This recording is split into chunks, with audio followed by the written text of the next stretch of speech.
जय हिंद एवरीवन। आज की इस क्लास में हम अग्निवीर पेपर के लिए मोस्ट इम्पोर्टेंट 30 प्रश्न करने वाले हैं। जीके और जीएस के आप लोगों को अच्छे तरीके से सारे प्रश्नों को करते चलना है और पूरा क्लास समाप्त होने के बाद आपको बताना है कि इन 30 प्रश्नों में से टोटल आपके कितने प्रश्न सही निकले हैं। ठीक है ना। तो आप लोग अच्छे तरीके से सारी क्लासों को कंप्लीट करते रहें। मैं आपको मोस्ट इम्पोर्टेंट ही प्रश्न करा रहा हूँ और उन्हीं टॉपिक से प्रश्न करा रहा हूँ जिस टॉपिक से आर्मी के पेपर में प्रश्न पूछे जाते हैं। तो क्लास में देरी ना करते हुए आज की क्लास को शुरू करते हैं। आज की क्लास का जो प्रश्न नंबर हमारा 1 रहने वाला है वो है, हाल ही में कौन हरियाणा के नए मुख्यमंत्री हैं। तो ये प्रश्न हमारा करंट अफेयर का रहने वाला है। करंट अफेयर के हर वर्ष आपके 1 से 2 प्रश्न पेपर में जरूर पूछे जाते हैं। तो मैं आपको हाल ही के करंट अफेयर के प्रश्न भी कराता चलूँगा इन जीके और जीएस में। तो आप लोगों को बताना हरियाणा के नए मुख्यमंत्री कौन है। तो इस प्रश्न का जो सही जवाब होगा आप लोगों को अच्छे तरीके से याद रखना है। जो हरियाणा के नए मुख्यमंत्री हैं वो आपका नायब सिंह सैनी है। तो ऑप्शन नंबर सी इस प्रश्न का सही जवाब हो जाएगा। आपको अच्छे तरीके से याद रखना है। नेक्स्ट जो हमारा प्रश्न रहने वाला है वो है, निम्नलिखित में से कौन सा एक मंगल ग्रह का उपग्रह है। तो उसके जो ऑप्शंस हैं आप लोगों को अच्छे तरीके से पढ़ लेने हैं। तो आप लोगों को अच्छे से याद रखना है। जो हमसे पूछा गया था कि निम्नलिखित में से कौन सा एक मंगल ग्रह का उपग्रह है, तो आप लोगों को याद रखना है इस प्रश्न का सही जवाब डिमोस, जो कि ऑप्शन नंबर बी है। तो बिल्कुल सही जवाब हो जाएगा। नेक्स्ट जो हमारा प्रश्न रहने वाला, मैं इस क्लास का पूरा पीडीएफ आप लोगों को हमारे टेलीग्राम चैनल पर भेज दूंगा। जितने भी लोग अभी तक टेलीग्राम चैनल से नहीं जुड़े हैं तो आप लोग टेलीग्राम चैनल से जरूर जुड़ जाना। टेलीग्राम चैनल का लिंक वीडियो के डिस्क्रिप्शन बॉक्स में मिल जाएगा। नेक्स्ट जो हमारा प्रश्न रहने वाला वो है, पुस्तक द इंडियन स्ट्रगल के लेखक कौन है। तो उसके जो ऑप्शंस हैं, सुरेंद्र नाथ बनर्जी, सुभाष चंद्र बोस, जवाहरलाल नेहरू, लाला लाजपत राय। तो आप लोगों को बताना है द जो पुस्तक हमारी है द इंडियन स्ट्रगल, ये पुस्तक किसने लिखी थी। तो आप लोगों को याद रखना ये पुस्तक आपकी सुभाष चंद्र बोस ने लिखी। तो ऑप्शन नंबर 20 प्रश्न का सही जवाब हो जाएगा। आपके पुस्तक और उसके लेखक से एक प्रश्न जरूर पूछा जाएगा। तो मैं आपको अच्छे तरीके से सारे प्रश्नों को कराता चल रहा हूँ। तो आप लोगों को याद रखना है द इंडियन स्ट्रगल पुस्तक के लेखक सुभाष चंद्र बोस हैं। तो आप लोगों को अच्छे तरीके से याद कर लेना है।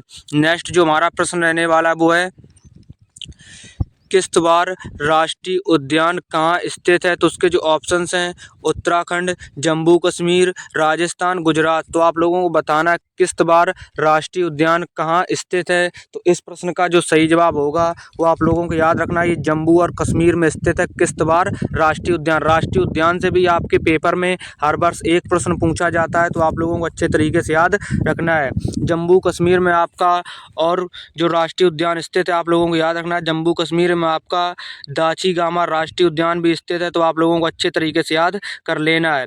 उसके बाद आपका जो जम्मू कश्मीर में राष्ट्रीय उद्यान स्थित है वो आपका एक स्थित है, वो उसका नाम है गुलमर्ग। तो आप लोगों को अच्छे तरीके से याद रखना है। तो जितने भी मोस्ट इम्पोर्टेंट राष्ट्रीय उद्यान है जो आपके पेपर में पूछे जाते हैं तो आप लोगों को अच्छे तरीके से याद कर लेना है। जैसे जो किश्तवाड़ राष्ट्रीय उद्यान है वो आपका जम्मू कश्मीर में स्थित है और आपका दाची-गामा जम्मू कश्मीर में स्थित है और गुलमर्ग भी राष्ट्रीय उद्यान जम्मू कश्मीर में स्थित है। आप लोगों को अच्छे तरीके से याद कर लेना है। नेक्स्ट जो हमारा प्रश्न रहने वाला है वो है, आटागामा मरुस्थल किस महाद्वीप में स्थित है। तो उसके जो ऑप्शंस हैं, एशिया, यूरोप, अफ्रीका, दक्षिण अमेरिका। तो आप लोगों को बताना है आटागामा राष्ट्रीय उद्यान किस महाद्वीप में स्थित है। इस प्रश्न का सही जवाब आपको याद रखना है, ये दक्षिण अमेरिका में स्थित है। ऑप्शन नंबर डी इस प्रश्न का बिल्कुल सही जवाब हो जाएगा। जितने भी लोग 2024 में आर्मी का पेपर दिए होंगे तो उन लोगों को पता होगा कि कितने मैं आपको मोस्ट इम्पोर्टेंट प्रश्न करा रहा हूँ। मैं जितने भी आपको प्रश्न करा रहा हूँ सिर्फ उन्हीं टॉपिक से प्रश्न करा रहा हूँ जिस टॉपिक से आर्मी के पेपर में हर वर्ष प्रश्न पूछे जाते हैं। बस आप लोग सारी क्लासों को अच्छे तरीके से कंप्लीट करते रहना। जब आप पेपर देकर आओगे तब आप लोग वास्तविक में कहोगे कि पेपर में एक अच्छा स्कोर आया है। नेक्स्ट जो हमारा प्रश्न रहने वाला है वो है, स्वाइन फ्लू किस वायरस के कारण होता है। तो उसके जो ऑप्शंस हैं, चारों ऑप्शंस आपको अच्छे तरीके से पढ़ लेना है। आपको याद रखना है जो स्वाइन फ्लू है वो आप लोगों का होता है वो आपका H1N1 के कारण होता है। तो ऑप्शन नंबर 20 प्रश्न का बिल्कुल सही जवाब हो जाएगा। आपको याद अच्छे तरीके से कर लेना है।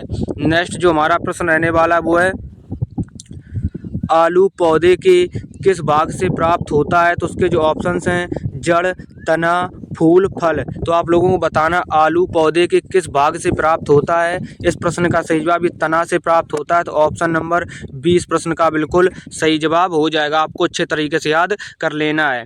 नेक्स्ट जो हमारा प्रश्न रहने वाला, जितने भी लोग चैनल पर नए हैं तो चैनल को सब्सक्राइब जरूर कर लें, और जितने भी लोगों ने अभी तक वीडियो को लाइक नहीं किया तो वीडियो को लाइक जरूर कर दें। मैं हर बार नहीं कहता हूं कि आप लोग चैनल को सब्सक्राइब कर लें, तो आप लोग मतलब जितने भी लोगों को आर्मी का पेपर की तैयारी कर रहे हैं इस बार, तो वो लोग हमारे चैनल से ज़रूर जुड़ जाएं। नेक्स्ट जो हमारा प्रश्न रहने वाला वो आपको बताना है NIA का पूरा नाम क्या है। तो आपसे एक पूरा नाम पेपर में ज़रूर पूछा जाएगा, तो आप लोगों को अच्छे तरीके से याद कर लेना है NIA का पूरा नाम क्या है। तो उसके जो ऑप्शंस हैं वो हैं national investigation agency, natural idea agency, national international academy, national Indian agency. तो आप लोगों को बताना है NIA का पूरा नाम क्या है। तो इस प्रश्न का सही जवाब आपको याद रखना है, जो NIA का पूरा नाम है वो आपका होगा नेशनल इन्वेस्टिगेशन एजेंसी, जिसकी जो स्थापना हुई थी वो कब हुई थी आप लोगों को याद रखना है। इसकी स्थापना आप लोगों की 2008 में हुई थी। तो आप लोगों से पेपर में पूछ सकता है। जो आप लोगों की NIA है उसकी स्थापना आपकी 2008 में हुई थी। आप लोगों को अच्छे तरीके से याद कर लेना है। नेक्स्ट जो हमारा प्रश्न रहने वाला है वो है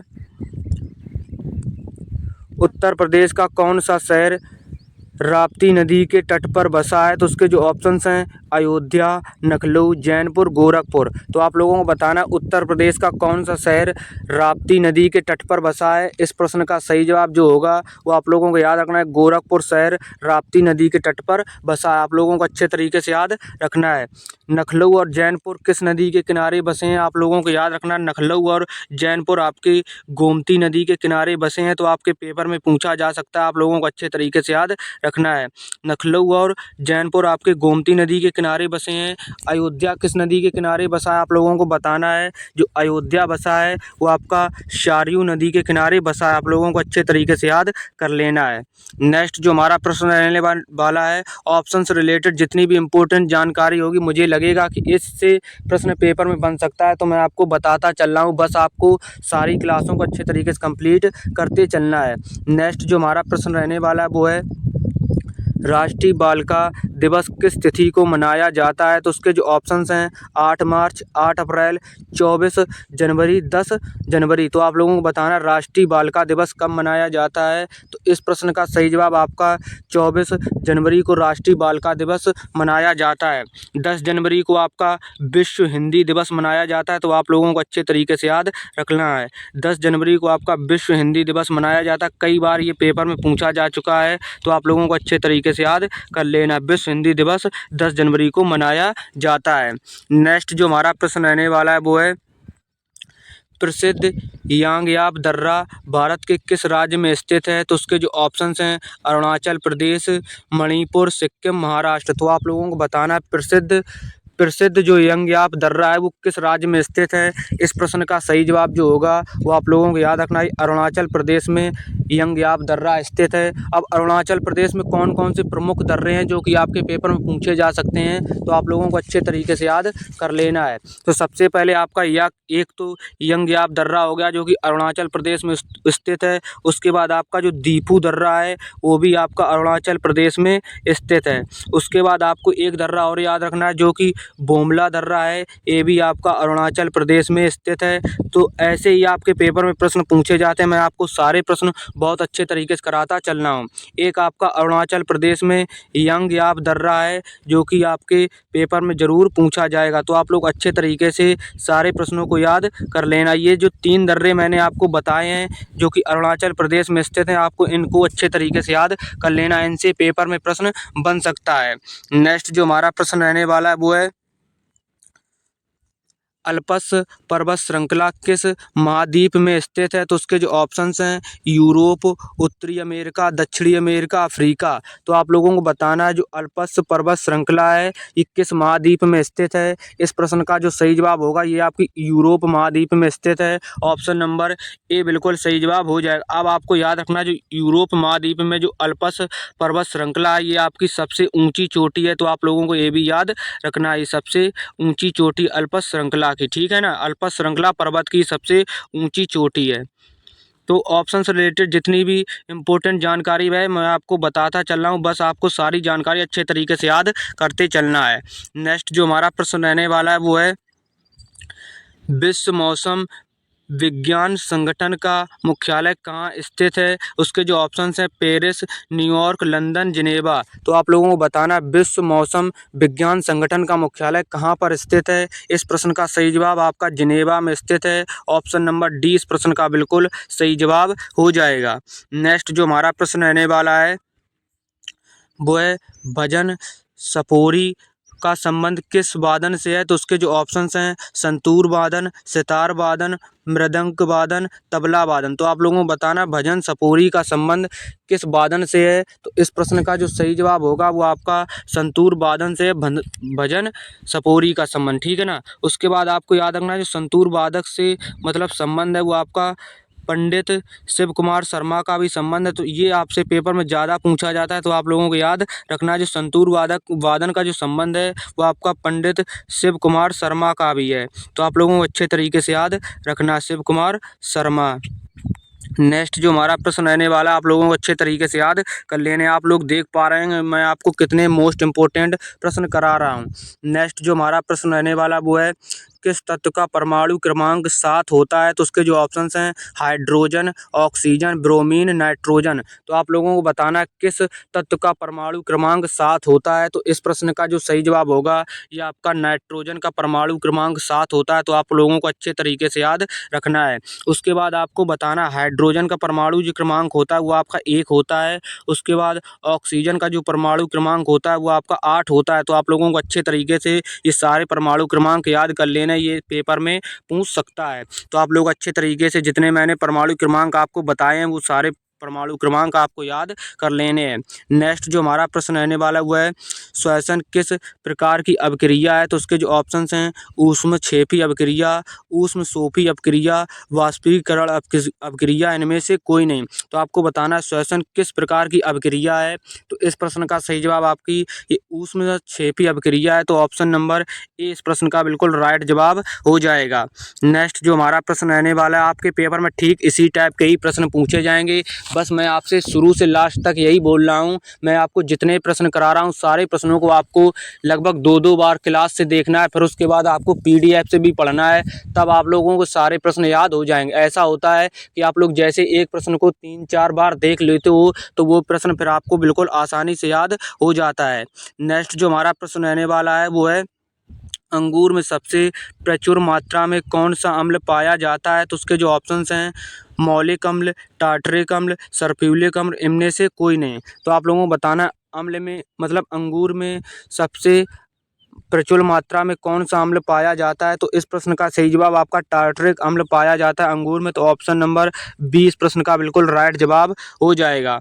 नेक्स्ट हमारा जो प्रश्न रहने वाला वो है कौन से राज्य में गद्दी जनजाति निवास करती है? तो उसके जो ऑप्शंस हैं हिमाचल प्रदेश, कर्नाटक, केरल, तमिलनाडु। तो आपको बताना है कौन से राज्य में गद्दी जनजाति निवास करती है। इस प्रश्न का जो सही जवाब होगा आप लोगों को अच्छे तरीके से याद रखना है, ये आपकी हिमाचल प्रदेश में गद्दी जनजाति निवास करती है। तो ऑप्शन नंबर ए आपको अच्छे तरीके से याद कर लेना है।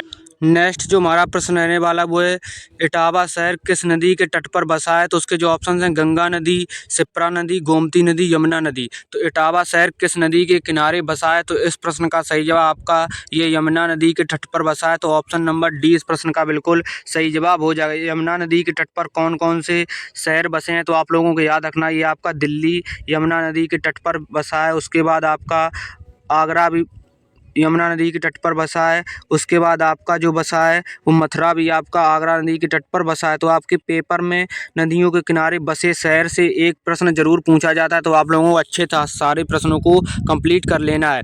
थोड़ा सा नेटवर्क इशू होने के कारण आज आप लोगों की क्लास में सिर्फ इतने ही प्रश्न हो पा रहे हैं। अब आगे पीडीएफ स्क्रॉल नहीं हो पा रही, तो आप लोग इतने प्रश्नों को अच्छे तरीके से याद कर लेना और आप लोग अपना पिछला रिवीजन जरूर कर लेना। मैं आपको कल टोटल 30 प्रश्न कराऊंगा। तो आज की क्लास में हमने टोटल 19 प्रश्न किए हैं, तो आप लोग इनको अच्छे तरीके से कंप्लीट कर लेना। और ये 19 प्रश्न आपको मैं टेलीग्राम चैनल पर पीडीएफ बनाकर दे दूंगा, तो आप लोग वहां से अपना रिवीजन कर लेना।